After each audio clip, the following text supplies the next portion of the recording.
ចាសួស្តីអ្នកទាំងអស់គ្នាថ្ងៃនេះ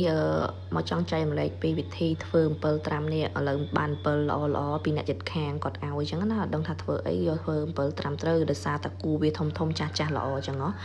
ឡូវចង់ចែកម្លែកធ្វើនេះដាំទឹកបានពុះហើយនេះទឹកគឺដាំពុះអញ្ចឹងហើយយើងយកអំពិលយើងមកស្រោះហើយដល់ពេលរយៈពេលដែលស្រោះហ្នឹងគឺ3នាទីទេបើដាក់លើសហ្នឹងអាចនឹងផុយអញ្ចឹងយើងស្រោះ3នាទីហើយយើងដាក់អំពិលកុំច្រើនពេកកុំលោភអញ្ចឹងណាយើងដាក់ម្ដងតិចទៅងាយស្រួលស្រង់ចេញអញ្ចឹងទៅកុំឲ្យវាផុយខាងក្រោមអញ្ចឹងទៅហើយពេលដែលយើងចាប់ផ្ដើមដាក់ចូលអញ្ចឹងយើងរាប់ទៅនាទីគ្រប់3នាទីគឺយើងស្រង់ចេញហើយឥឡូវខ្ញុំចាប់ផ្ដើមស្រង់ចេញហើយយើងយកមកដាក់ជាមួយនឹងទឹកត្រជាក់យើងដែលដាក់មកកធុនទុកហ្នឹងណាត្រៀមហ្នឹងគឺយើងយកមកត្រាំអំពិលយើងដែលយកបានស្រស់ហ្នឹង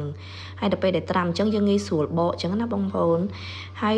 ដូចខ្ញុំត្រាំហើយនេះឥឡូវចាប់ផ្ដើមត្រៀមទឹកមកកធុនទៀតគឺលាយអំបិលបន្តិចដើម្បីឲ្យអស់ជាតិជូរដែលយើងបកហើយយើងដាក់ចូលក្នុងហ្នឹងអញ្ចឹងណាហើយឥឡូវនេះកាត់ចូលនៅ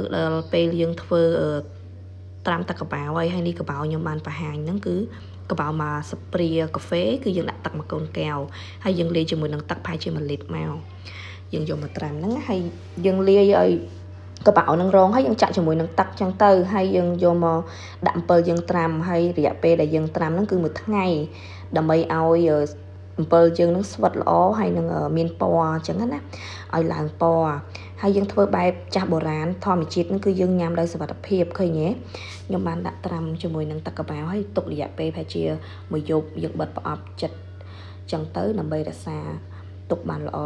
ហើយដល់ពេលដែលយើងត្រាំទុកពេលមួយយប់ហើយយើងស្រង់ចេញយើងយកមកលាងទឹកកបោនឹងចេញឲ្យស្អាតឥឡូវនេះប្រែពណ៌បានប៉ុណ្្នឹងឯណាដែលយើងត្រាំមួយយប់ហ្នឹងឃើញទេឃើញល្អហ៎ស្អាតអានេះដោយសារតែអំពិលយើងមានដូចថាមានស្អីគេចុចហ្នឹងណាដល់ពេលអញ្ចឹងយើងឆ្កឹះចេញខ្លះអីខ្លះចឹងទៅវាមានល្អមានអត់សូវល្អចឹងហើយយើងបានលាងចេញឲ្យអស់ជាតិកបោហ្នឹងហើយទៅអំពិលយើងឃើញទេបានពណ៌ស្អាតណាហើយយើងញ៉ាំដឹងតែទុកចិត្តហ្មងដោយសារយើងធ្វើខ្លួនឯងហើយក៏ពេលរួចយើងមកដាំទឹកនេះយើងរៀបដាំទឹកឯណាដាំទឹកប្រហែលជា1លីត្រនឹងឯងហើយអំពិលយើងប្រហែលជា1គីឡូហ្នឹងយើងប្រើស្ករប្រហែលជា3ខាំមើលស្ករខ្ញុំប្រើស្ករសហើយអំពិលប្រហែលជាប៉ុណ្្នឹងមកអំពិលប្រហែលជាកន្លះស្ព្រាបាយហើយស្ករបើសិនជាមានស្ករត្នោតយើងប្រើស្ករត្នោតរត់ទៅឆ្ងាញ់អញ្ចឹងណាតែខ្ញុំមានស្ករក្រហមខ្ញុំប្រើស្ករក្រហមហើយនេះអំពិលយើងប្រហែលជា1គីឡូយើងទុកឲ្យស្រស់ទឹកហើយយើងចាប់ផ្ដើមហ្នឹងដាំទឹកឲ្យពុះចឹងទៅយើងដាក់ស្ករចូលតែឥឡូវទឹកអត់តាន់ពុះទេនេះចាប់ផ្ដើមពុះហើយដល់ពេលពុះឃើញទេពុះឲ្យល្អចឹងមកចាំយើងចាក់ស្ករចូលស្ករយើងគឺយើងវាល់ចឹងមកយើងចាក់ចូលចឹងយើងកូរស្ករហ្នឹងឲ្យរលាយជាមួយនឹងទឹកដាំពុះហ្នឹងយើងកូរវាទៅវិញទៅមកឲ្យរលាយទៅឲ្យរលាយឲ្យស្ករឲ្យទឹកឃើញថ្លាចឹងណាបងប្អូនហើយដល់ពេលរួចយើងក៏ភ្លេចដាក់អំពិលហ្នឹងគឺយើងដាក់មកក្រាស់ស្ព្រាបាយហ្នឹងដើម្បីឲ្យវាមានជាតិឡមជាមួយនឹងទឹកស្ករហ្នឹងបើយើងអត់ដាក់សោះក៏អត់កើតដែរអីក៏ដោយគឺយើងត្រូវលួចអំពិលយើងដាក់អំពិលមកឃើញទេហើយយើងកូរអំពិលជាមួយស្ករហ្នឹងឲ្យរលាយចូលគ្នាចឹងមកហើយពុះអញ្ចឹងដូចឃើញពុះនៅក្នុងវីដេអូនឹងឯងហើយបើយើងកូរវាចឹងទៅចាប់ដើមយើងដួសមកគឺវាចាប់ដើមរបាយវាថ្លាហើយមួយទៀតយើងគឺពេលដែលបានពុះចឹងយើងបិទហ្គាសទុកឲ្យស្ករហ្នឹងចុះត្រជាក់ដើម្បីយើងងាយស្រួលដាក់នឹងកន្លទោះយើងប្រើកន្លថ្មឬកន្លជ័រក៏ដោយក៏យើងអត់ភ័យដែរដោយសារតែទឹកស្ករហ្នឹងគឺទឹកវាចុះត្រជាក់ហើយឥឡូវបានត្រជាក់ណាខ្ញុំចាប់ដើម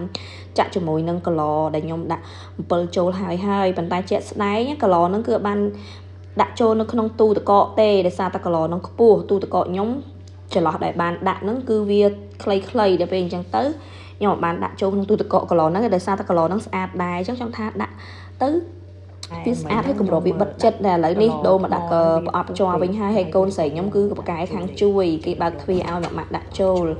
ឥឡូវខ្ញុំចាប់ផ្ដើមដាក់ចូលនៅក្នុងទូទឹកកកហើយរយៈពេលដែលយើងទុកហ្នឹងគឺ2ទៅ3ថ្ងៃគឺបានញ៉ាំហើយឃើញទេមកប្រអប់គឺបានមកប្រអប់ហើយបើសិនអូខេចាជួបគ្នាវីដេអូ5យើងបាន5បានមួយថ្ងៃនេះរយៈពេលមួយថ្ងៃឥឡូវមើលរូបរាង7តិចមើលណានេះឥឡូវអំពិលយើងនេះបុកប៉ុន្តែតែគេសុំទៅខ្លះហើយខ្ញុំភ្លុកអំពិលឲ្យមើលថាវាជាតិមិនហ្នឹង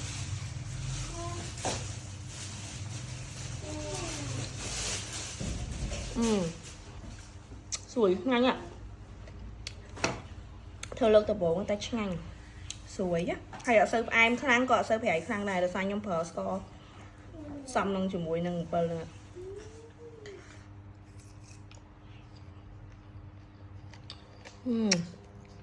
Đừng ngon ấy ôi sao nhìn dương phải lại khọp tiết nhắm xuống lại